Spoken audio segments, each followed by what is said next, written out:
Self-esteem and self-confidence. Do you find yourself suffering with either of these, or perhaps both of these?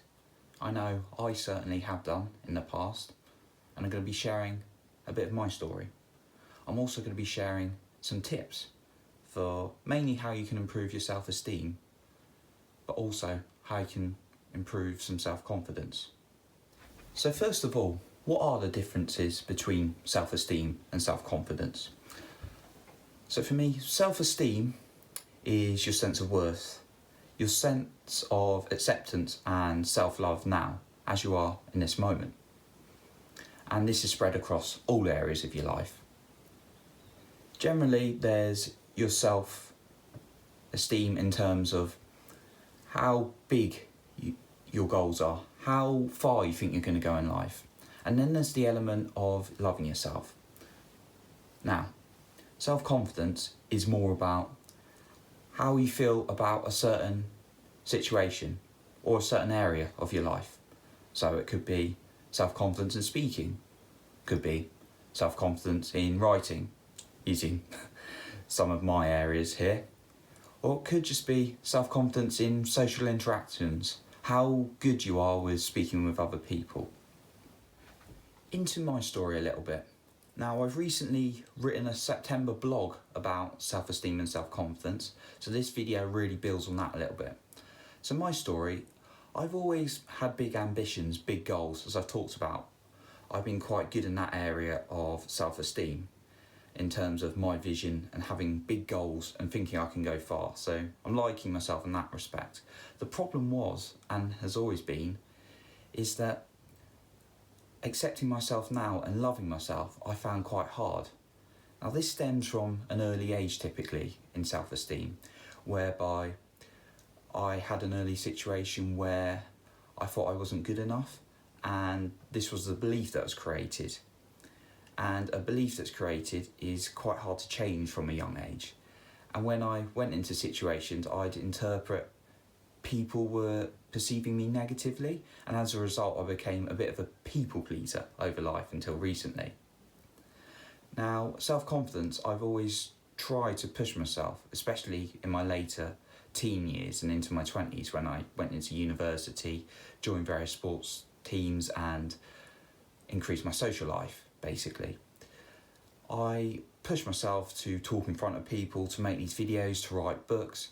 And as a result, from my action of confident action, even when I was feeling the fear a little bit, I've become more confident as a person.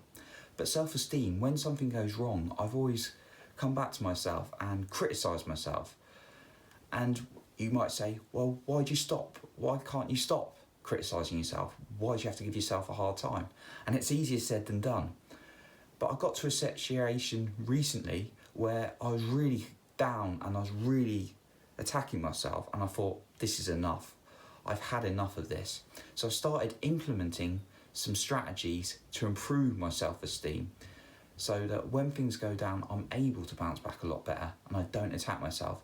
And my sense of worth and acceptance where I am now is a lot better across different areas of my life. Okay, let's move on to some tips for improving self-esteem first of all. So my first tip is around increasing self-awareness, and that is to understand the root cause of your problem, where that belief stemmed from. This was a really useful bit of advice I got from a coach and mentor recently, but to really understand where that belief was created, that you're not good enough, why you're not capable of certain things.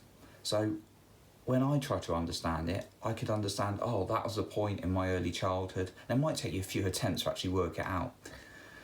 And then by increasing that awareness, you can understand where that lack of self-esteem started and actually be able to start challenging that. My next tip is talking to yourself in a complimentary way. When someone gives us a compliment, such as, hey, that's a really good bit of work you did. Hey, you're looking good today. We have a tendency to go, oh, okay, thanks. Oh, no, it wasn't really. It was, it was a team. No, you need to soak that up, so that's part of this tip. But you've got to compliment yourself as well. So we feel great when someone compliments us, but why don't we compliment ourselves? Some of us think it's stupid, but it's not really stupid to make ourselves feel better. And by complimenting yourself every day, you're reinforcing more positivity in your brain. And I always talk about habits and action, but by reinforcing positive habit in terms of talking to yourself more positively, you're going to feel better about yourself, whether that's a 5-minute talk in front of the mirror, even a minute talk in front of the mirror, just saying a few things about yourself, saying, oh, that's a great bit of work I did the other day, oh, you've been really helpful to so-and-so, oh, that's a really good bit of project, good project you've just done. These are compliments to reinforce your beliefs. So I do this regularly, and you're thinking, oh, that's a bit mad, but it is effective to compliment yourself every day. Tip number 3, it builds on a little bit from what I was talking about, but it's actually taking positive reinforcement from other people. And when someone's complimented you, write it down, keep a journal or in the back of your journal or a list somewhere and hang it up of all the compliments you receive, because people appreciate you and you might not necessarily see all these positive things in your life, but when you're writing them down, you're consciously focusing back on those positive things and you're able to review that list daily. You can create more positive thinking in your life and improve your self-esteem. Tip number 4, meditate on your negative thoughts and really question them. So running away from your negative thoughts is not a good thing to do, because they're just going to come back at you constantly, stronger and stronger and stronger. But when you acknowledge they're there, that's a great starting point. That's self-acceptance and awareness of what's going on. But actually challenging them, questioning if they're true. So we often generalise points, and I've done this so many times, and this has probably caused my low self-esteem. So let's use an example to demonstrate what I'm talking about here. So you walk past someone in the street and you know them, you give them a wave or a smile and they ignore you. Now this could be just because they're on their phone, or they're listening to music, they're in a world of their own, or they're just in a really bad day themselves and they don't feel like talking to someone. But if that happens to us, we tend to think, this is how the negative thought could escalate. It could be, oh, they don't like me, nobody likes me, everyone ignores me, everyone dislikes me, when we've got more of a negative mindset. But it could be, as I say, it could be they were just in a world of their own, they could be in a bad day themselves, they could be, just not a very nice person that you've known recently, but that doesn't apply to everyone, you shouldn't take it personally. So it could be a variety of reasons in that situation. But by challenging our negative thoughts and thinking, oh, what the positive alternative could be, that's allowing ourselves to think more positively about ourselves and help contribute towards better self-esteem. My next pointer is treat your body and your mind with respect. I'm mainly referring to food, drink, sleep, and many physical benefits you could provide your body with. When we have the right food and drink, typically we think about our physical health. And it's true, good food and drink and exercise helps contribute towards a better physical well-being. However, it also helps us mentally and emotionally. So mentally, we're able to be more focused when we eat and drink the right things, and emotionally, we can feel better. So it's been said, if you have too much sugar, it can make you a bit anxious, especially me. I've noticed this recently. When I have too much processed food and too much sugar, I can feel a bit anxious. But when you feed your body with the right things, you're showing it respect.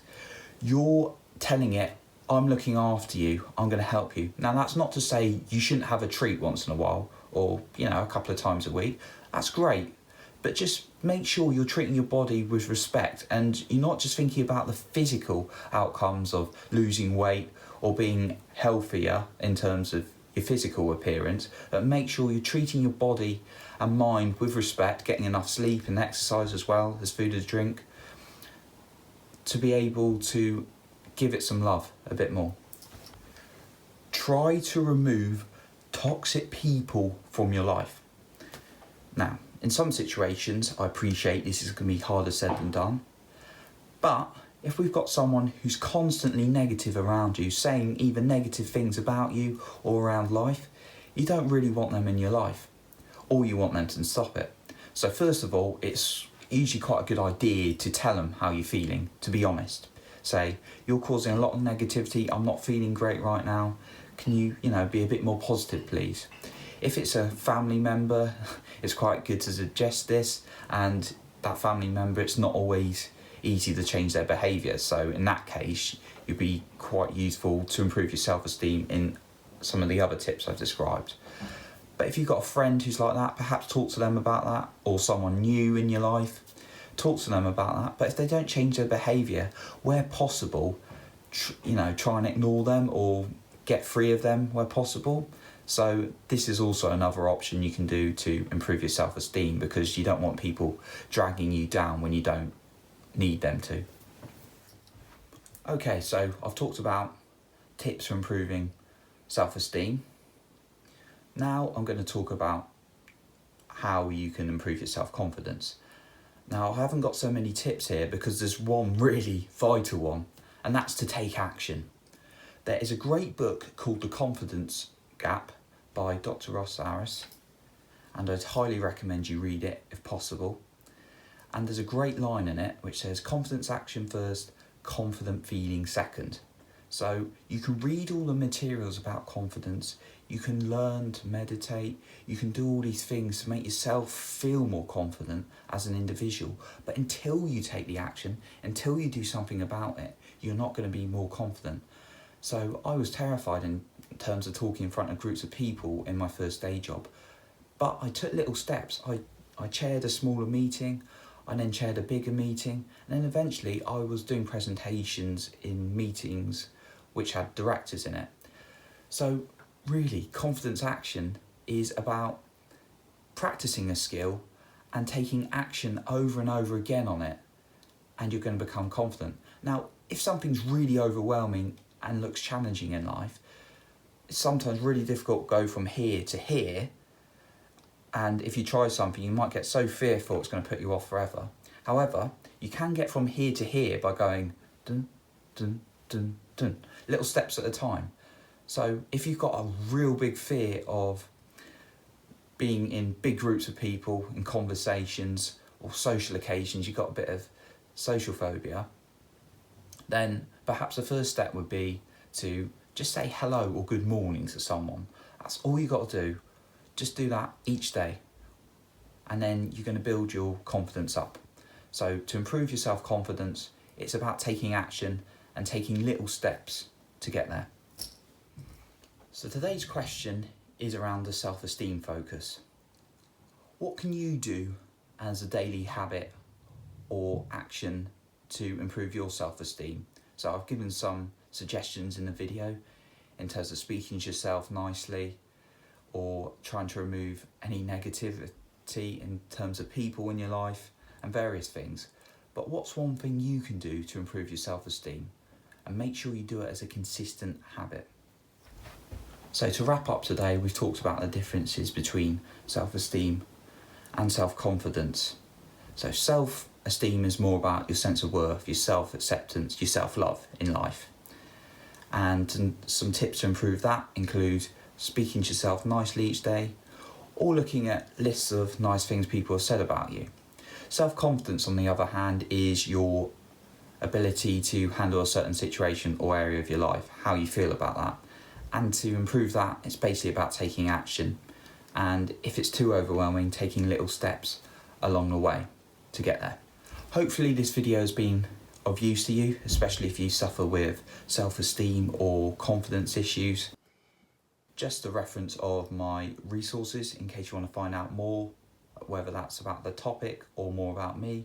My website is johnnypardo.com. You can find me on social media at Johnny Pardo Author on Facebook and Instagram, or type in Johnny Pardo into LinkedIn. Or for any of my books, just type in Johnny Pardo into Amazon.